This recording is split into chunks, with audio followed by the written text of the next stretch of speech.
Here are all the books that I read for spooky season.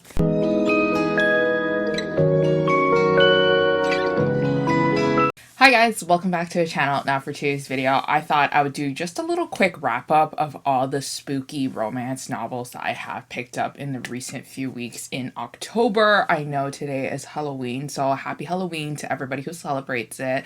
I personally love trick-or-treating, but since I'm closing on the age of 30 years old, I don't think I have that opportunity anymore, but I decided to celebrate the spooky season by just reading a bunch of fall reads, and here are my results. So the first book that I did read is this new release called The Very Secret Society of Irregular Witches by Sangu Madana, and I know I'm looking off to the side, but that's just where my laptop is, and that's where I'm looking at my books, so please forgive me, but essentially this is a story about a secret society of witches, and they don't work together. I think that's the one peculiar fact about this group of witches, is that they hardly stick together because they find themselves getting into a lot more trouble if they're stuck together in clubs and things like that, so they only meet once a year. And so our character has never felt like she was part of a group or a family before. She's very independent, and she is just that type of person because of that's how she was raised with these group of witches. So she is finding herself in a very different situation when she is hired to be like a governess for this house, and she soon realizes that everybody in the house knows that witches are real and witches do exist, and that she is hired to actually help the two children who are living in the house. She ends up having an enemies to lovers relationship with one of the other tenants in the house, and it's like this really cozy fall vibe story about like a South Asian witch, and it was cute. I enjoyed it some parts. I loved the setup of it. I love how it started. I love the environment that they put us in, because it was like kind of like a very small town-ish area where they were secluded and they were by themselves, and they were just like learning to live life while she was just trying to teach the children how to harness their magic.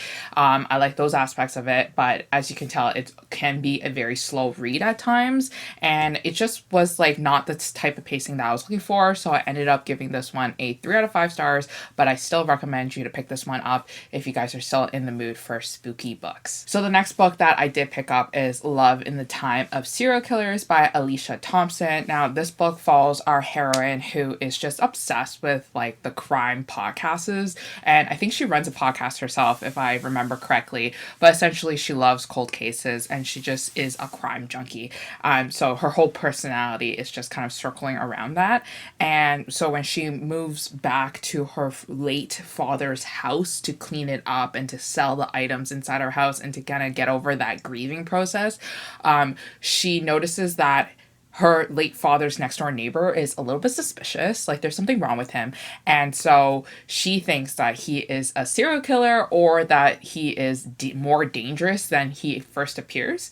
But our hero is just kind of just a very grumpy giant, and he is just reserved, he's quiet, he's different from all the city men that she has encountered with, so there's a lot of like prejudice against him, and she is often at times like just making assumptions about him that can get quite annoying when you're reading the book, because like the poor guy is just trying to live his life, and it's not like he didn't lose someone special in his life too, because he was actually very close friends with her late father.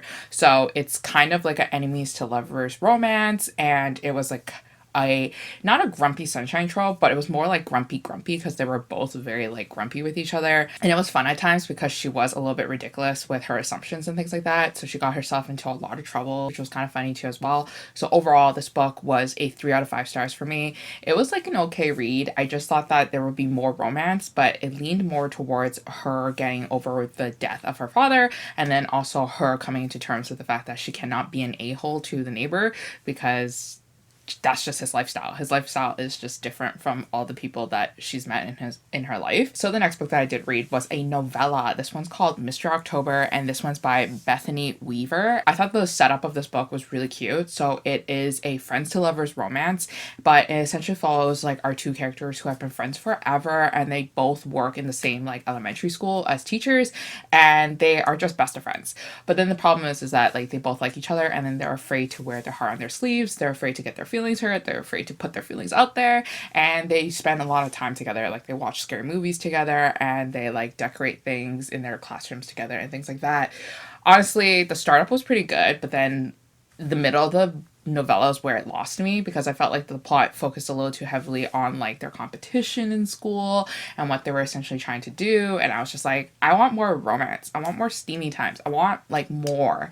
So I ended up giving this one also a 3 out of 5 stars. But I would definitely pay more attention to Bethany because I like her style of writing. And I feel like maybe her longer books are better. Okay, so the next book that I did read was The Kiss Curse by Erin Sterling. Now, I didn't like the first book from Erin Sterling called The X-Hack.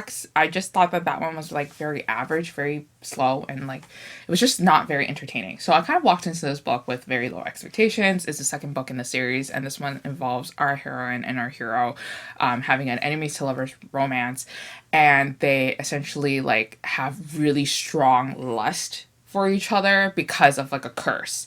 And then so like they're trying to like fight their inner demons and trying not to claw each other's like clothes off and claw at each other's bodies, but then they're also trying to solve like this grand adventure and this mystery. So if you guys are a fan of the X-Hex, I'm sure you're gonna love this one too as well, because this one follows like a paranormal romance theme. That she's a witch, and they do a lot of grand adventurous things to kind of solve the mystery, but also at the same time I grew bored and I was just like waiting for the book to end, and I just didn't believe in the love between our two characters, so I ended up giving this one a 3 out of 5 stars too as well. Now the next book that I did read is a monster romance. I've recently gotten into monster romances, although I do need to read a lot more. I've only been reading one author, which is Harpy Alexa, which I highly recommend you guys to check her out. She has a lot of novellas, and they're like hot and steamy, and they're short.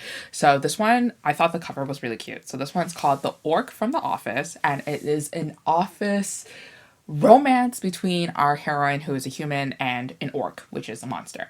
And so this world is that like all the monsters and humans work together, because after the monsters kind of like took over the world, they kind of live in peace with humans, and they both work in this like really big company, and she's in HR and then he's in IT, and then they like accidentally like have form a bond or something where they are now like kind of like mated, but not really. So like they are really in love with each other, or like they are really like attracted to each other, and they need to perform like a special activity where they can separate each other, and then they can break that bond from human and orc.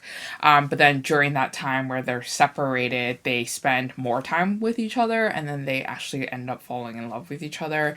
And it was a cute romance. I thought it was so fun seeing like monsters and humans work together in an office romance. I thought that was really interesting, and I liked the writing of the book. I thought it was very easy to like sink into, and it was like easy to get through, which is very important to me when it's like a shorter novel. So this one, I gave it a 4 out of 5 stars, and this is actually book number 2 in her series. So I actually have book number 1 in my Kindle right now too as well. And I think book number 1 deals with a Grim Reaper and a human, which I personally think is going to be really good. So the next book that I did read was also another novella. I just love Halloween novellas, I guess. So this one's called Halloween Boo, and it's actually by Sarah Spade. Now this one was interesting. This one felt like it was one of those plays on that movie called Just Like Heaven. I think if you guys know what I'm talking about, it has Reese Witherspoon and Mark Ruffalo.